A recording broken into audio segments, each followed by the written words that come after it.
marble sculptor. So long as you're happy, you'll be in just great shape. Now, to determine your income, everyone's happiness levels are measured every day to determine your happiness score. This means you can be making 7 figures one day, wake up on the wrong side of the bed the next, find yourself up a creek without a paddle.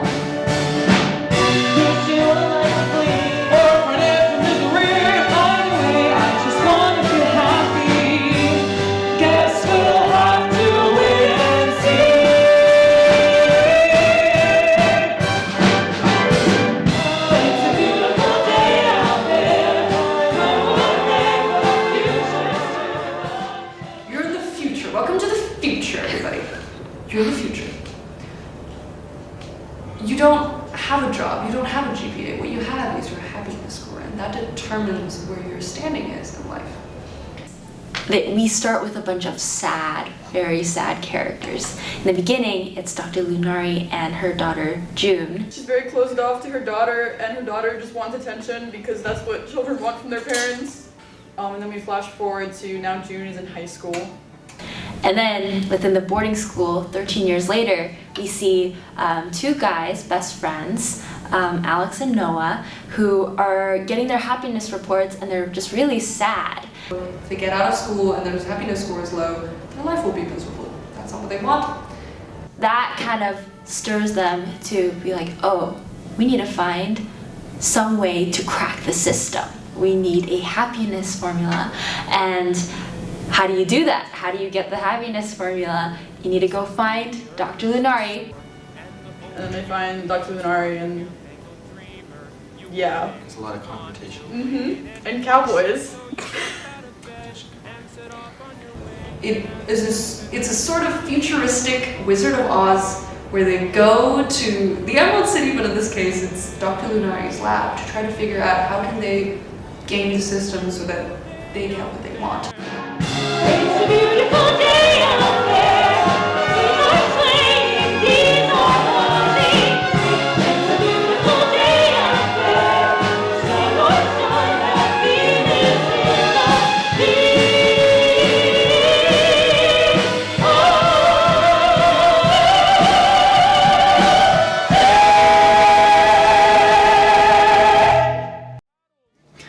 the sea. So we, as BXA students, we have to do a capstone project, and that could be anything. It was kind of advertised to us that like you could do something in your, in your expertise. So if you're, chemistry, you could do like chemistry experiment, whatever that may be. But I wanted to do something that was really going to show off my skills. And we were told that if it's something that if you want to do something else that's kind of over the realm of what you studied, that's totally fine. It should just show off something that you're passionate about, and that's exactly where I thought of writing a musical. I've always wanted to write a musical. One night I had this idea of a plot, and then I was told about the capstone project, and I brought it up to June. I was like, I have an idea for a musical, but I can't do this alone. Do you want to join me?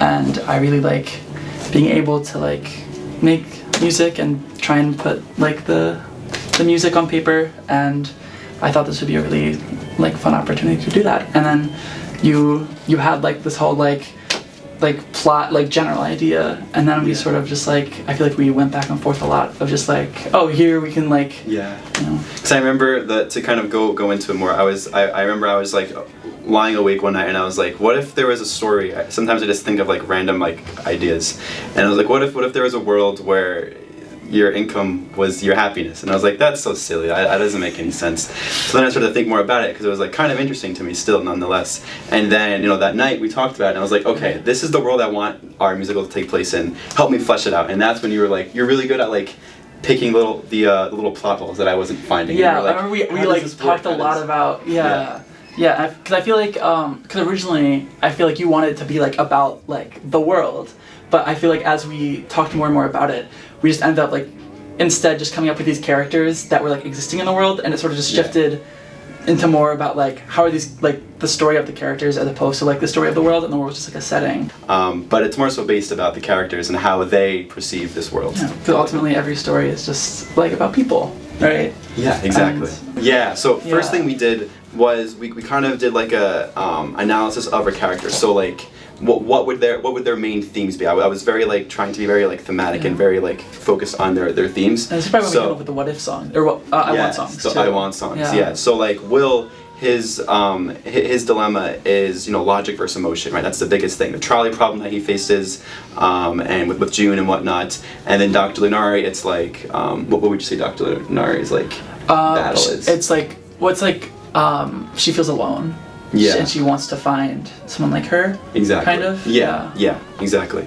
And so we kind of outlined all of these kind of scenarios, and then after that we were able to kind of devise like a scene-by-scene synopsis of like what should happen in this scene, what should happen in this scene, given that these characters have to change from point A to point B. The show was first conceived. The first idea was thought, I think, a year ago during last spring semester, and that was with my co-writer June. It was June and I for a while, even into the summer, and then last semester was when we started getting you guys together, right? It was the end of last semester, sorry, not last spring, and that was when we started thinking about who was going to do what, and when we were looking at the script a little bit more, we were still finishing up the songs. Yeah, when I joined, some of the songs weren't fully written out yet. Yeah. Also, So there was a full script, but some of the songs were completed, and while the songs were being completed, Jocelyn and Jack were working on instrumentation. Yeah. Actually making a score, which is something you don't really think about. It was just a lot of moving parts at once, because originally part of the timeline was the main focus to get the team together was to pitch it to the organization at CMU Scotch and Soda. We were originally hoping to pitch it to them and have it put on for their carnival slot. We unfortunately weren't able to get the help of Scotch and Soda, but we still wanted to put the show on, and so it was kind of a shift of, okay, so now we don't have the production managers, stage managers, and the crew that Scotch and Soda kind of, that network that Scotch and Soda has. Yeah. And so we started to pull from our own connections, and okay, what actors do you know that might be interested, and musicians, okay, some people are more vocally talented and some people are more dance talented, and just, it was a lot of networking, pulling people together on who would be interested in this project. And we were really lucky to get a lot of voice majors and vocal performance, and some people who had experience in Scotch and Soda. And yeah, it's a really wonderful team. We knew that this would be asking a lot of somebody to take part in a production that is not affiliated with CMU. This is just a group of students who want to make something happen. So we reached out to many as people as possible and tried to just get as many people on board as possible. Seeing the actors embody the characters and bring them to life was amazing to see, because there's only so much on paper that we can imagine. I'm Nazmi. I'm a sophomore vocal performance major, and I play June. And I'm Kira. I'm a sophomore vocal performance major, and I play Dr. Lunari. June is your classic angsty teenager, and she has problems with her mom because her mom abandoned her when she was a kid, so she kind of had to grow up on her own and rely on herself. And she has a lot of emotions, but she's just really keeps to herself. But I think throughout the show she learns to be more empathetic and feel bigger things with people. So. And Dr. Lunari is a very, I don't think cold person, but she just wishes as though she could live in a world without any emotions, and that's why she builds everything in the first place. She has a very one-track mind, and that leads her towards making some interesting decisions that some people don't particularly agree with. I don't think she's a bad person, I just think she was not socialized properly in certain senses. Yeah. Hi, my name is J.C. Goda. I am a sophomore studying statistics and machine learning in the Dietrich College of Humanities and Social Sciences. Within the show, I play the role of Will, the oil-drinking and funny robot. Will is this zany character that really likes to just be himself, am I a robot? Am I a human? We don't really know throughout the entire show, right? And so the whole thing is that Will's just this absolute personality that's just authentically himself, whether he's teaching a class or leading the entire Wizard of Oz journey through the Emote land of Wisteria or whatever. Overall, I find Will to be this sort of outgoing, friendly, personable character, but he doesn't take anything too seriously, which I sort of reside in with my own personal beliefs. Hi, I'm Mia. I am a vocal performance freshman, and I play Avery. Avery is certainly a character. She's very theatrical, as you can see. And she likes to put on this like show of like, oh, you know, like I'm like this big performer, yada yada yada. But really she is very insecure. And you know, she just doesn't really know if she's gonna be good enough for the world, but then, you know, at the end she realizes like, I don't have to be good enough for the world. I just have to be good enough for me. Hi, my name is Winston Perry. I'm a sophomore in the vocal performance program, and I play Noah.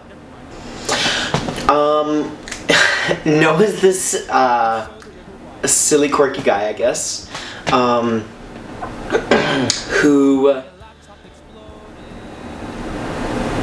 is not very happy. I mean, that's, I guess, the whole basis of the show, you know, because of his unhappiness, and his best friend, Alex, they have to go on a journey, and fix their happiness scores. And I don't think they ever quite accomplished that, but I think they do accomplish something greater, which is, I guess, universal happiness. So, yeah. Go team. Do what makes you happy. In this world we live in, there's no choice but to be brave. You don't have to pretend. No need to feel crappy, just a little bit sappy. Believe me.